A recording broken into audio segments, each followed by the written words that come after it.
A likeness in philosophy is taking the four terminology, expressing the alternate terms with the word like. Therefore, I can say, a shepherd is like a ruler, sheep are like subjects. I can say subjects are like sheep, and rulers are like shepherds. What do? I select the alternate terms, and instead of using is to, I take it out and I substitute the word like, and that's a simile. Simile expresses likeness. What's the principle? In any analogy of four terms, or three by the way, right, what do? I must always take the alternate terms, substitute like for is to, and I have the use of the word like, and that means I've generated likenesses in a simile, or as a simile, right? Okay. These are four terms. Same thing is true, hey, same thing is true for three terms. Now notice this is the same, but they're different because they function differently. Same term, function differently, as we have here. The first mean term is Socrates as a student, right? So therefore it's Socrates as a subscript S for student, right? As Socrates is to a teacher, subscript T. Therefore, now taking the middle terms, alternate terms, Diotima is like Socrates, Socrates is like Diotima. But only if you take the third place. Right? Agree? Or you can say Socrates as a student is like Agathon as a student. Agathon as a student is like Socrates as a student. Therefore, look here.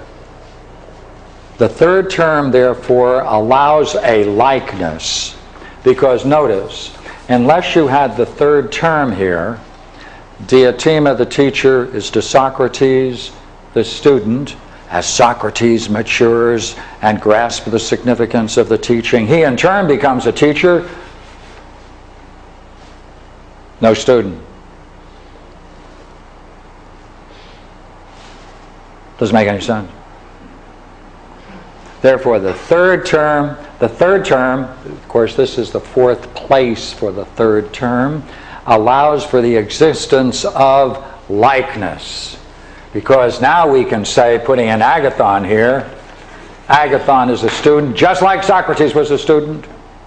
Once we say that, we can also say Socrates as a teacher is now like Diotima as a teacher. Now we can compare them since they now function in a similar way. Now look here. Convergence. With that limiting term, it makes the entire order a single unitary whole, doesn't it? A teaching must be a transmission, and therefore this is an original teaching and the transmission. Therefore, it expresses a likeness and convergence. How does it do that? How did Agathon do it? Or how, in principle, does any student receive the transmission of a teaching? Right? By reverting on the principles of what is being taught to him, and of course what was taught to him, by reverting upon the initial principles and carrying back, remember what we did before? Carrying back the potentiality that has emerged from it, carrying it back, then Agathon now, to the degree that he then manifests this, he becomes like Socrates the teacher, and therefore he can start, and again, a chain where he becomes the teacher and someone else becomes the student. Well, let me ask you now. We have used these terms. Do you see how I use these terms? Well, we can do it, can't we? We had a little fun doing it.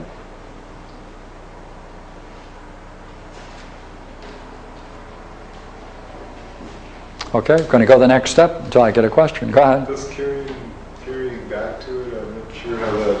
Is that when Agathon makes... When strays to his teacher? would you agree? He he has to revert on the initial principles. He has to concern himself with the original principles, the initial principles. He has to be drawn to them and consider them. Yes. All right? As he does that, he then develops, doesn't he? Yes, he does. All right. In developing then, he in turn is carrying back to this system those principles. What does that mean? Let's try it. All right? Agathon must revert back on the initial principles that were being taught. Right? He then reflects upon the nature of Eros and the whole way to enlightenment, which is the object of the study of the symposium. Right? And to that degree, he's emerging, is he not? He's emerging. By emerging, what is he doing? He is in some way becoming like Socrates. He's becoming like Socrates as a student. He's becoming, to the degree to which he can pass it on to someone else, like the teacher, Socrates as a teacher. Therefore, he is now doing what? What kind of language should we use to describe that? Would you agree? We're now wondering about carrying back to it. Let's see if we can use alternate terms and then go back to that. There is a potential that is now actualized. Right? There was a possibility that emerged, it became actual. Right? How did he do that? He reverted back on the initial principles, and then he has to then consider himself within this system, doesn't he? He now has to consider himself part of this entire order. When he considers himself then as part of the entire order, then he is becoming part of that order. Now, what language shall we use to capture that? He is now part of the entire order and can play a role within it. Conversion. Some kind of conversion. Some kind of transformation. So, let's hold this term and say it's clumsy. We don't have to force it. But that's what we mean by it. Yeah, okay? What about Aristotle? It didn't work with him. Where we had Listen, you are absolutely right. Aristotle never made it. He never made it. Even though he was a nice guy and all of that, no, he never made it. Yeah. Now look here. Now let's see if we can make a couple of conclusions. Okay, now I'm going to use three terms: unifying potency, connective function, reversion of the end upon the initial terms. Okay? Think about it, take a look at it.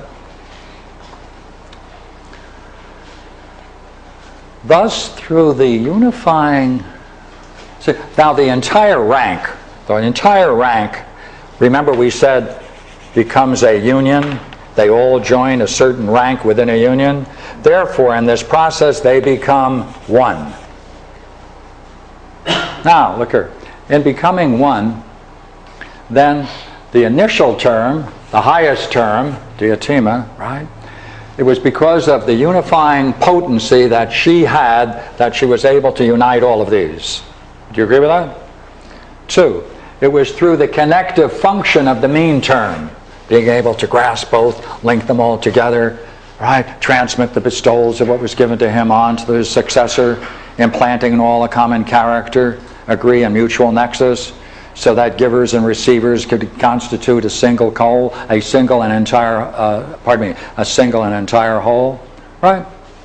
Hey, and would you agree the last term there was a reversion upon the end, right? A reversion of the end upon the beginning, because Agathon has to revert back to the initial principles that started the whole thing going, and if that were impossible, therefore it would not be possible for him to become a student in this entire system, since the system presupposes